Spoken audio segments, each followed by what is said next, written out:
Hello world. So I am like so energized right now. It feels like insane. I've literally been like singing the song. I got joy, joy down in my heart. You know, that song. Down my heart to stay.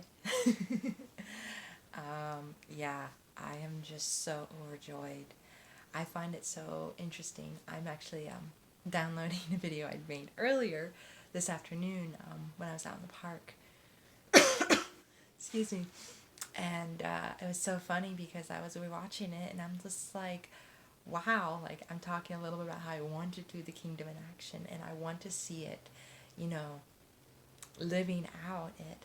And like I'm so excited for what the Lord has for the rest of the night.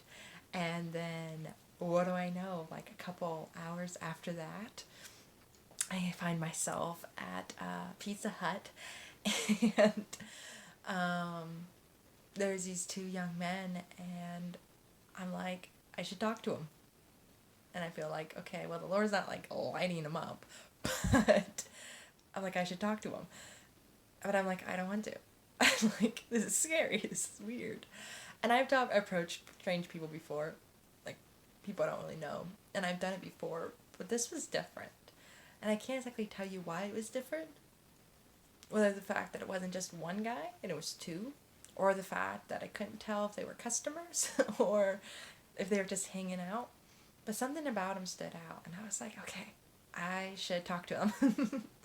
So I was like, okay, I'm gonna awkwardly get out of my car. So I awkwardly got out of my car, and I was like, okay, I should go approach him. And I'm just like, how do I do this? How do I live the kingdom in action? And I'm literally like, okay, Lord, and he's like, not giving me nothing. I have no prompts, and I'm just like, okay, should I talk to him? Should I not? And so I get out of my car, and I'm just like, hey, you guys need anything? And I haven't ordered my food or anything yet. And they're like, yeah, we're hungry. And I'm like, okay, I can do that. So I'm like, okay, what do you guys want? And I pull out my phone and I'm just like, I have no clue how to use this app, but let's go for it. And I'm just like, okay, what do you guys want? You know, and I'm just like literally like ordering for them.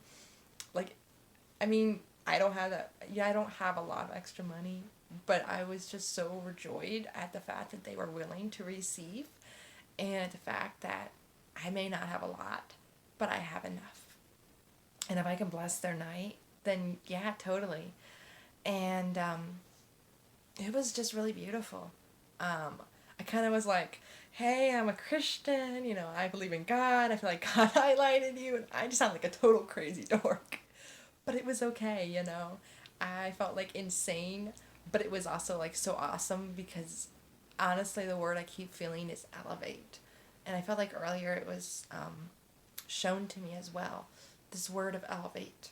You know, you're from here up to here. Like an elevator. I guess that's why it's called an elevator, because it elevates you. But so I did, and I was like, hey, yeah, let's order you some food. And I was like, okay, is a large good enough? And they're looking at me like, no. And I'm just thinking, I don't think they can do any larger than a large. So I get them, you know, a pizza, and there were no sorts of kinds of meat. And I'm just like, I don't know, I'm just hitting buttons on my phone at that point, and yeah, it was just really cool. And then afterwards, I'm like, okay, well, I'll be ready in like 15 to 20 minutes. And I'm like, okay, now what would I do? Oh, I pray for them, right? So I'm like, hey, you guys need any prayer? And this one guy's over here messing with his phone. And I actually had a conversation with him later. But the one guy's like, yeah, I can do some prayer. And I'm like, okay, anything specifically? I'm totally winging it. I don't know clue what I'm doing. And the Lord is not helping. He's just kind of like, okay, daughter, I don't know what you're doing, but keep going.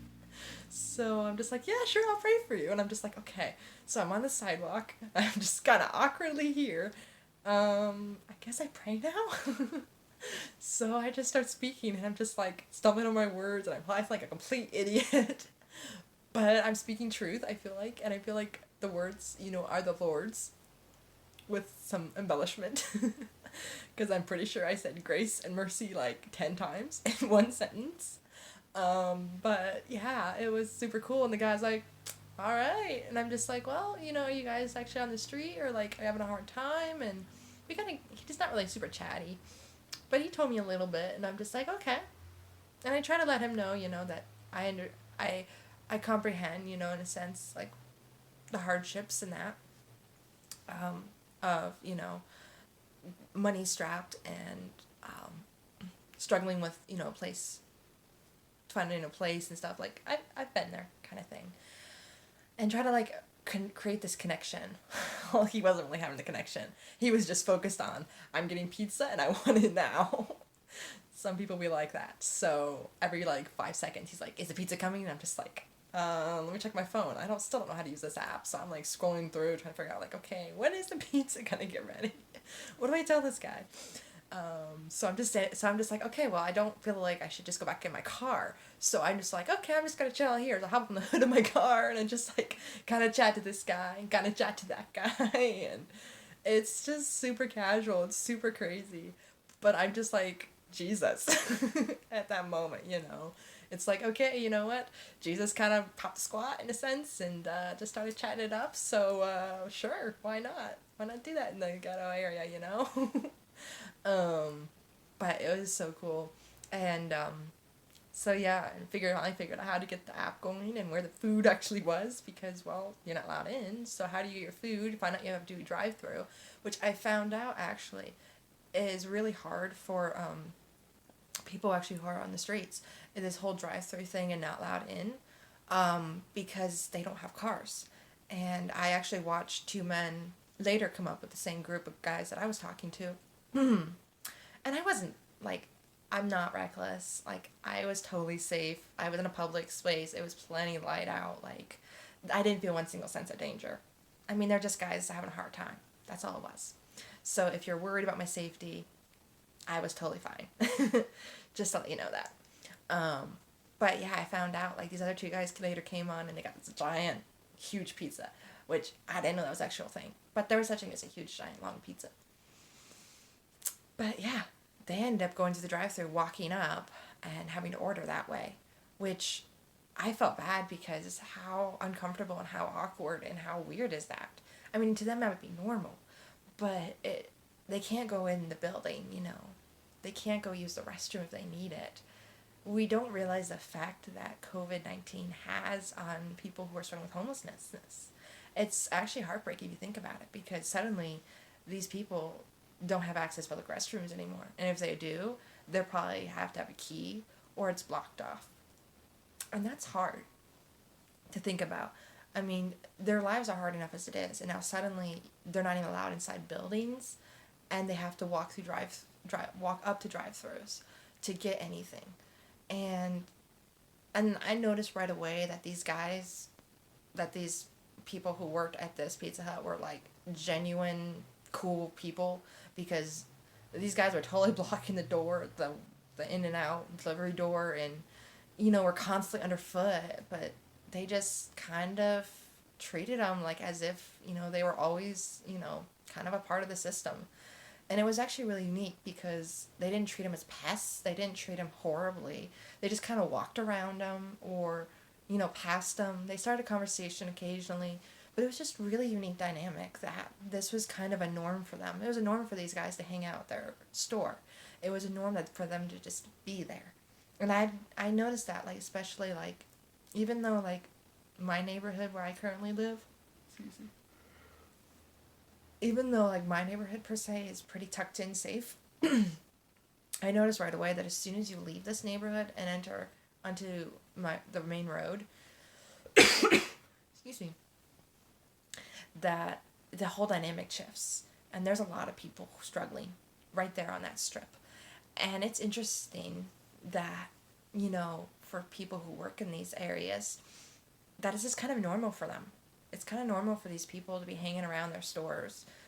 And, I mean, this guy literally was hot wiring his phone to charge it, which I've never seen done, but that takes some creativity and smarts, These aren't people who aren't educated or don't have don't really have any schooling. Like, I've met many people, and it's really heartbreaking when you think that some of these are professors, doctors, lawyers. I mean, these are people who've had high education, and some reason or other, now they're on the streets. I met someone before, not in Ohio, but in Washington, and I remember that he was some Dr. Laura or something or other, like, super, super educated, philosopher's degree practically. And he would just quote and say numbers off the tip of his finger, like random weird patterns. And what caused the breakdown? I don't know. But something caused it. And he ended up on the streets and felt like it was better that way than it was to live, with his family or something. But that's really heartbreaking when you think about it, because a lot of times we treat these people as pests, as like, you know, they shouldn't be here, like, go get a job. Well, I honestly, if you have a mental breakdown, can you actually hold a job? If you experience a severe trauma, can you actually hold a job? We are so quick to point fingers and be like, go get a job, find some schooling, go do something with your life. Well, what about if hitting the streets and begging for money is the best they could do at the moment? How often do we think about that concept? And the Lord just kind of put that on my heart right now. But I feel like that was kind of the situation with these guys, They were making the best of the situation. Sure, it was weird. Sure, it was hard. But it was so sweet, because the one guy I was talking to, he just really wanted the food. But the other guy then, they made sure to keep me in my sights because, well, I wonder how many people offer to buy them food and then take off. So when I pulled around back,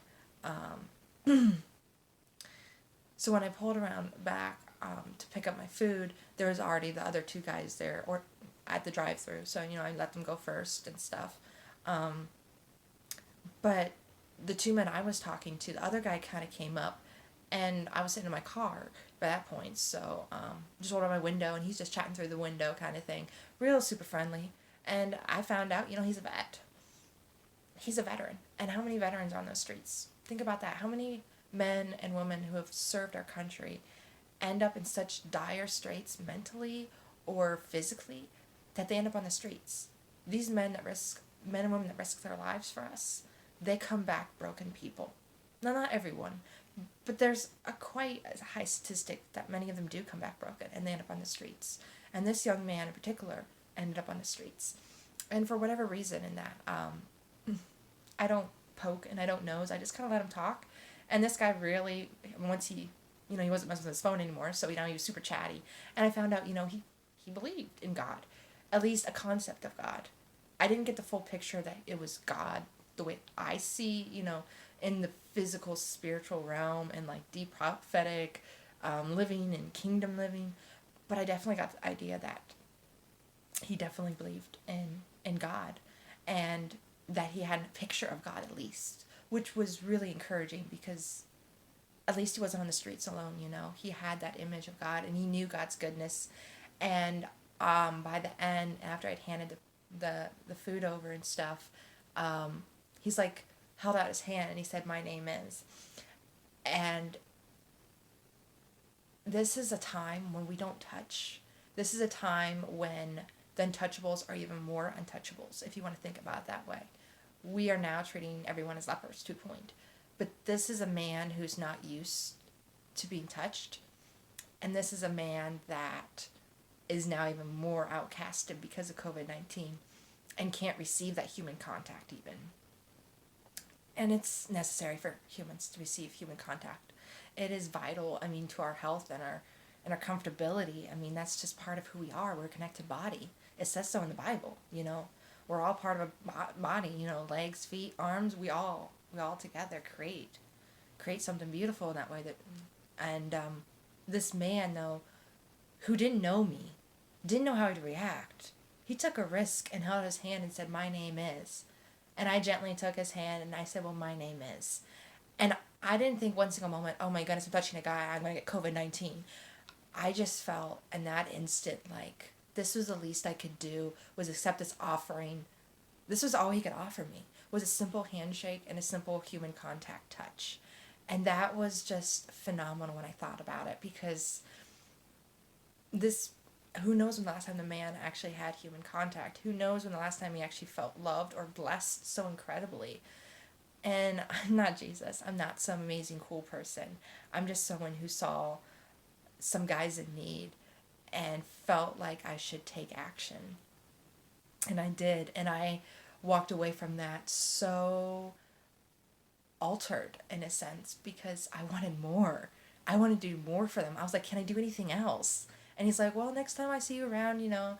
And the cool thing was, like, the whole conversation with this one guy in particular, like, I didn't get to pray for this guy, and I'm sure he probably would have absorbed that even more than the other guy. But it didn't feel the right timing kind of thing. But it was just the fact, like, he was so concerned about me as I was concerned about him. And that's honest truth. These are living human beings. You know, they might be in different circumstances than us, but they're feeling. They have compassion too. And, like, as I'm, like, doing this service for them, per se, this guy's fussing over my car. It sounds awful. And I tell him, like, about the transmission going and the brakes, and he's all concerned and everything. And he doesn't become this stranger guy. He becomes a father figure in that sense, you know? And I don't know if he has kids. I don't know if he has a family. I don't know if he lost all that. Or if he never had that. But I did find out he was a veteran. And I did find out, like, he has a very caring heart. And he has a picture of Jesus. And maybe I didn't just give pizza to some guys tonight. Maybe I gave pizza to Jesus. I don't know. You know, sometimes Jesus comes in disguise. And he actually meets us on the streets. I've actually had that happen before. But, you know, it goes back to that verse. A verse that I really love. The fact of, like, if you had seen me on the streets, you know, if you had seen me in prison clothes, if you had seen me begging, I mean, I'm paraphrasing into different terms, but it's that verse that basically says, if you had seen me and known that was me, you know, but you didn't, you left me there. And that's something I now ever want to live, is the fact, like, I don't want to live my life where I see someone in need and I walk away because they're lepers, they're untouchables, you know. And I feel like in this time of COVID-19, where especially, like, masks, you know, hand sanitizer, wipes, you know, screen everything. But sometimes we kind of just have to look past that and trust in God's protection and love those that he puts in our path. You know, it may look differently, but tonight it was just a simple handshake. Tonight it was a beautiful, simple handshake that meant the world to this guy. And I'm pretty sure if this guy really had let himself, you know, fully emotionally, I think he would have cried. I feel like he was really close to that. And I felt that emotional connection. It was so beautiful because he was just like, you've done so much for me. And he wanted to do something back and for me. And I'm just like, my car's fine, you know, it's okay. But I just wanted to bless them. And he wanted to bless me back. And it was just such a beautiful moment. And I'm not one to, like, super share, like, other people's stories and really dive deep into things like that, because sometimes they're not to be told and sometimes they're not mine to tell. But I just feel this overwhelming, like, excitement and expectation now, like, and so much energy tonight. And I just keep hearing the words elevated, like, literally, like, it's as if God is, like, put across my my foresight, like, elevate, you know. And I just feel like I need to make a video that just is all about elevation. Like, take the elevator up and be a kingdom child and live out that kingdom, you know. It is out there. And I've been searching for days. It sounds weird, but I have been searching for days for opportunities and moments to be the kingdom in action, you know. But I've really kind of failed at that, because if I see something, I'm just like, I don't know. I don't really feel safe. And I come up with these excuses. And, like, I feel like a day or so ago that there was an opportunity, and I looked back last night and I was like, crap, I missed that opportunity, didn't I? I missed that opportunity to pour and connect, didn't I? And it was something I was able to let go, but it's something that was like, crap, I could have done something, you know, for that person. But tonight, like, I didn't just let my fears come in. I didn't just let myself push it aside. Sure, I didn't know these guys. These guys could have been anybody, you know. They could have been in any kind of situation. I mean, I didn't know. But something told me that deep inside that, you know, the least I could do was offer. And it turned out that they were so receiving and so grateful, and such wonderful young men who just had hit a rough patch. And I don't allude to this a lot, but mental health is, I mean, it's just kind of a given in my videos. about mental health. But the truth is, mental health is real. It is shocking. It is life-changing. It can take you from top of the ladder multimillionaire to on the streets $0 begging for money in the most humiliating way. It really can. Mental health can affect you in a snap of a fingers. And that's scary if you think about it, because that's how fragile we are as humans. But our minds are so connected to everything, we don't even gather how much we absorb. And something I've recognized and had to realize when I was struggling with my stress disorder was that as soon as I stepped outside that door, I was subjected to, 10,000 at least different stressors throughout the day. At least that many. And we don't think about it. But every time we step outside a door, I mean, we can have stressors in our house, but every time we step outside the door and face the world, we are facing thousands and thousands of stressors. And it could be one of those tiny little stressors that we don't even know or recognize that could set us off. And that's a scary thought. But that's how fragile we are. And that's why we need Jesus. Because we ourselves can't face this world. We ourselves are not made to face this world. We're made to live in this world, but we're not made to be of this world. We're made to be of His kingdom. We are kingdom children. And I find that just so amazing, like how good a God He is. Because He could have just plopped us down here and been like, all right, I'm up there, you're down here, go live your life. Check in with me once in a while and we'll be cool. That's not our God. Our God is like, daughter, son, I want connection 24 hours a day. I want to know everything you're thinking, everything you're up to. I want to know how you are feeling 100%. I care about every single last tiny detail to the last strand of hair. You know, that's our God. That's our God. And we need to really get past these prejudices and judgments and start getting on our knees and start reaching out and start putting the kingdom into action. It's scary. It's crazy. It's a wild ride. But it's a wild ride we get to do with Jesus.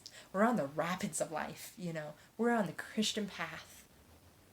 And we are rocking it. But we can only rock the boat with Jesus. So I hope that really encouraged you, world. I hope that really put you in that whole elevated state and ready to go out there. Because I can't wait for tomorrow now. I'm like, okay, Lord, what's next? Like, this is just the beginning. Is it going to be a grocery store? Is it going to be a customer? Is it going to be someone randomly I run into? I mean, I still have like half a piece of pizza in my car, you know? I can definitely find someone tomorrow who love it, you know? I mean, it's a day old, but day old pizza is better than, you know, a couple days old. Or, you know what I'm saying though, but like, I still have plenty of pizza to share. So who knows what tomorrow will hold and who I can bless and who I can really touch into the kingdom and bring into the kingdom. Even if it's just through a simple prayer, you know. But maybe he didn't collect it now, that one guy didn't, but maybe a few days later or weeks or months or even years, he'll go back and he'll be like, I remember that young woman who prayed for me. And I remember those words that she uttered. And that could be a life-changing moment. All I did was plant a tiny little seed, tiny little mustard seed. It's up to God to do the rest, you know. It's up to the next person to step in and water that seed. We're kingdom planners. I like that one. I'm going to keep that one too. But we're kingdom planners. We really are. We are farmers. We are sowers. And we are reapers. And we do all of that, you know. A crop's not going to grow by itself. It needs a lot of work. It needs a lot of attention. And we got to do that with each other, you know.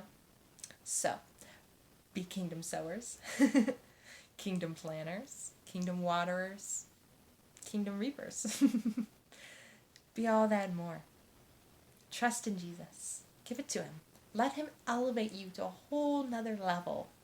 Let Him take you out of that tiny little chair and just elevate you into the kingdom. Because it's wonderful and it's miraculous and it's amazing.